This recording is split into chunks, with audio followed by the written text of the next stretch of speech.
आप सभी एक बार फिर से आप सभी का स्वागत है आपके अपने YouTube चैनल प्रॉफिट स्टडी में। तो फाइनली साथियों आप लोगों का इंतजार समाप्त हो गया है और रेलवे ग्रुप डी भर्ती 2025 के अंतर्गत आरआरबी के तरफ से फुल नोटिफिकेशन जारी हो गया है। जी हाँ, बिल्कुल सही सुन रहे हो। और फुल नोटिफिकेशन में तमाम ऐसे बदलाव है जो इस 2025 वाली ग्रुप डी भर्ती में देखने को मिलेगा। संपूर्ण जानकारी देखेंगे। सबसे बड़ा सवाल था कि आईटीआई लागू हो रहा है या फिर आईटीआई लागू नहीं हो रहा, सीबीटी 2 का क्या स्टेटस है, और सबसे बड़ी बात यह है कि वैकेंसी फुल नोटिफिकेशन में कितना देखने को मिल रहा। स्टेप बाय स्टेप संपूर्ण जानकारी को देखने वाले हैं। तो चलिए वीडियो की शुरुआत करते हैं। इससे पहले जितने कैंडिडेट चैनल पर फर्स्ट टाइम है सब्सक्राइब नहीं किए, फटाफट करके सब्सक्राइब कर लीजिएगा रेलवे भर्ती की पल पल की अपडेट के लिए। इसके साथ साथ डिस्क्रिप्शन में आपको टेलीग्राम ग्रुप, व्हाट्सएप ग्रुप का लिंक मिलेगा, जरूर से ज्वाइन कर लीजिएगा। हर तरह का लेटेस्ट इंपॉर्टेंट अपडेट कंटिन्यू आपको वहां पे देखने को मिलते रहते हैं।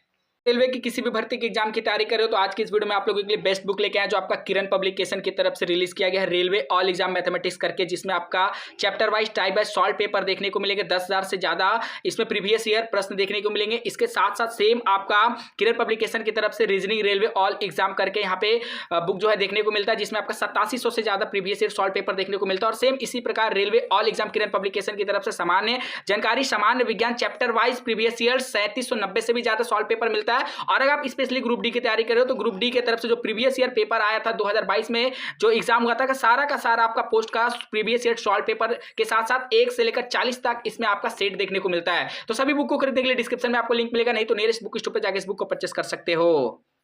फाइनली हम आ गए हैं ऑफिशियल नोटिफिकेशन पे। Government of India, ministry of railway, railway recruitment board detail centralize employment notification CEN 8/2024 के ऑफिशियल नोटिफिकेशन पे आ गए हैं, जो आपका लेवल 1 के अंतर्गत यहां पे जारी किया गया है। सबसे पहले इंपॉर्टेंट डेट्स के बारे में बात करेंगे तो डेट ऑफ इंडिकेटिव नोटिस जो है आपका 28/12 को आ गया था। डेट ऑफ पब्लिकेशन जो है 22/1/2025 को यहां पे पब्लिक किया गया है। उसके बाद opening date and time of online registration, जो आपका रजिस्ट्रेशन है वो 23 तारीख से शुरू होके लास्ट डेट आपका 22 फरवरी तक रहेगा। उसके बाद यहां पे पेमेंट क्लोजिंग का जो आपका स्टेटस बताया गया है 23 फरवरी से 24 फरवरी के बीच रहेगा। और मॉडिफिकेशन विंडो जो आपका ओपन होगा करेक्शन के लिए वो आपका 25 फरवरी से 6 मार्च तक के बीच मॉडिफिकेशन आप कर सकते हो। अब चलिए इसमें जो इंपॉर्टेंट चीज बताया गया सबसे पहले उसके बारे में बात करते हैं। तो आपका वैकेंसी टेबल, छात्रों यहां पे वैकेंसी में कोई भी बदलाव देखने को नहीं मिल रहा। जितना आपका एम्प्लॉयमेंट नोटिफिकेशन में बताया गया है कि 32,000 वैकेंसी, सेम आपको वही 32,438 वैकेंसी देखने को मिल रहा है। इसके बाद एज लिमिट में यहां पे बदलाव किया गया है। पहले वाला नोटिफिकेशन में एज लिमिट आपका 1 जुलाई से काउंट हो रहा था, इसमें एज लिमिट आपका 1 जनवरी 2025 के डेट से काउंट होगा। 18 से 36 साल आपको एज लिमिट रखा गया है। एज रिलैक्सेशन में 3 साल का आपको बेनिफिट दिया गया है। ठीक है, इनिशियल पे आपका 18,000 रहने वाला है। और जो सीसीए के रिगार्डिंग जो एप्लीकेबल हो रहा है उसके बारे में सभी कुछ आगे एक एक करके डिटेल से बात करने वाले हैं।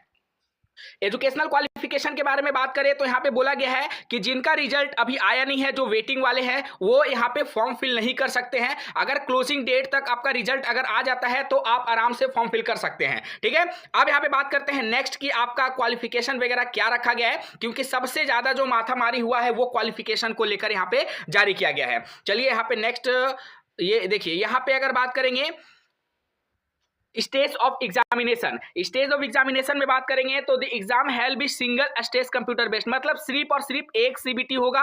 जैसा आपका सीबीटी 2 का जो अफवाह उड़ रहा था वो बिल्कुल गलत था। सिंपल यहाँ पे एक ही सीबीटी होगा और एक सीबीटी के बाद जो भी क्वालिफाई करेंगे उनको यहाँ पे पीटी में बुलाया जाएगा, फिजिकल एफिशिएंसी टेस्ट में बुलाया जाएगा। ठीक है, शॉर्ट लिस्टिंग ऑफ पीटी के बाद जो होगा उसके बाद डीवी होगा, देन आपका मेडिकल होगा। ठीक है, और यहाँ पे अगर बात करते हैं कि आपका 1/3 नेगेटिव का जो प्रोसेस है 1/3 यहाँ पे रहने वाला, जैसा प्रीवियस वैकेंसी में था सेम वैसा ही आपको यहां पे देखने को मिल रहा है। अब सबसे बड़ी बात है कि क्वालिफिकेशन में आपका क्या रहेगा, A2 मेडिकल स्टैंडर्ड, ये सब तो जो पहला 2018-19 में जिस प्रकार फॉलो किया गया था वही सारा कुछ आपको यहां पे देखने को मिल रहा है। देखिए ये आपका 3 साल का एक्स्ट्रा एज में रिलैक्सेशन दिया गया है, अगली बार से 3 साल का एज रिलैक्सेशन हटा लिया जाएगा। अब जो नॉर्मल एज लिमिट है वो 18 से 33 साल था, इस बार आपको कोविड के कारण 3 साल का एक्स्ट्रा एज में रिलैक्सेशन दिया गया है। ठीक है, पेमेंट फीस में बात करें तो जो भी यूआर ओबीसी ईडब्ल्यूएस वाले होंगे 500 का पेमेंट करेंगे, बाकी जो उनके छोड़ के होंगे वो 250 का पेमेंट करेंगे। अब यहाँ पे चलते हैं एजुकेशनल क्वालिफिकेशन क्राइटेरिया में रेलवे क्या बता रहा है वो सबसे इंपॉर्टेंट होगा। टोटल यहाँ पे साथियों देखिएगा तो 68 पेज का नोटिफिकेशन जो है यहाँ पे जारी किया गया है। देखिए साथियों, एग्जामिनेशन प्रक्रिया में भी कोई बदलाव नहीं किया गया है। सिंपल सीबीटी होगा, फिजिकल एफिशिएंसी टेस्ट होगा, डॉक्यूमेंट वेरिफिकेशन होगा, मेडिकल एग्जामिनेशन होगा। सिलेबस आप लोग देख सकते हैं, 90 मिनट में आपको टोटल यहाँ पे 100 क्वेश्चन रहेगा। जनरल साइंस का 25 क्वेश्चन, मैथमेटिक्स का 25 क्वेश्चन, रीजनिंग का 25 क्वेश्चन और जनरल अवेयरनेस और करंट अफेयर को मिलाकर यहाँ पे 20 क्वेश्चन रहने वाला है। 1/3 आपका नेगेटिव यहाँ पे रहेगा। जिस तरह अनेक जो एग्जाम था उसमें यहाँ पे था, उसी प्रकार ये आपका ऑफिशियल सिलेबस है मैथ का, रीजनिंग का। हालांकि इसके लिए हम डिटेल से यहाँ पे बात करेंगे। पीटी का क्वालिफिकेशन का क्राइटेरिया है, ये सभी पीटी में क्वालिफाई होंगे। चलिए आगे बढ़ते हैं। यहाँ पे बहुत सारी चीजों को बताया गया, एक एक करके सभी चीजों को यहाँ पे देखेंगे। उसके बाद हाउ टू अप्लाई नॉर्मलाइजेशन का जो फैक्टर है, ऑलरेडी नॉर्मलाइजेशन भी यहाँ पे अप्लाई होगा। और हाउ टू अप्लाई में अगर बात करते हैं, इसके बाद क्वालिफिकेशन वाला और जोन वाइज वैकेंसी भी देखना बहुत इंपॉर्टेंट है कि किस जोन में कितनी कितनी सीटें आप लोगों को यहाँ पे प्रोवाइड किया गया है। ठीक है, चलिए यहाँ पे आगे बढ़ते हैं। और ये सारा जो इंपॉर्टेंट ST SC OBC का जो परफॉर्मेंस आ रहा है, वो सभी परफॉर्मर के बारे में यहाँ पे बताया गया है। अब यहाँ पे आता है हमारे सामने वैकेंसी टेबल। ठीक है, पोस्ट पैरामीटर और वैकेंसी टेबल। यहाँ पे आपको बताया जा रहा है कि category number, name of the post, department, sub department, medical standard. Medical standard देख लीजिए, B2 C1 का भी इसमें पोस्ट है, तो घबराने की बिल्कुल भी जरूरत नहीं है।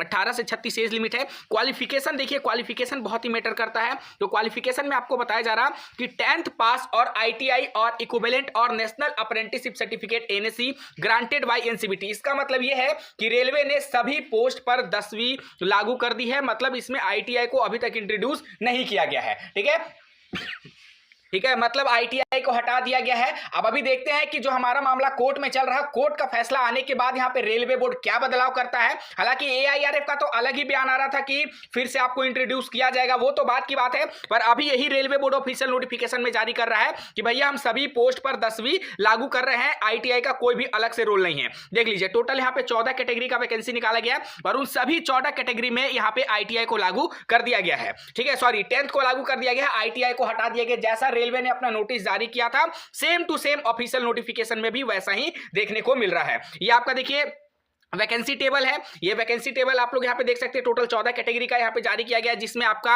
UR ST SC OBC EWS total ex serviceman CCA का टोटल सीट आपको यहाँ पे देखने को मिलेगा। ठीक है साथियों, तो सबसे बड़ी अपडेट ये है कि ITI को हटा दिया गया है और CBT 2 को भी यहाँ पे हटा दिया गया। सिर्फ आपका एक सिंगल CBT होगा और वैकेंसी का जो बात रहा वो 32,000 ही आपको वैकेंसी देखने को मिल रहा है। बाकी नेक्स्ट वीडियो में हम जोन वाइज कितना कितना कहां पर सीट है उसको कवर करेंगे। CCA वाले बच्चे के लिए कट ऑफ डेट यहाँ पे क्या डिसाइड किया गया उसको कवर करेंगे। तमाम तरीका का इंफॉर्मेशन देखने वाले हैं। अगर इसी रिलेटेड आपके मन में अगर कोई सवाल है, कोई डाउट है, कमेंट सेक्शन में मेंशन करके जरूर बताइएगा।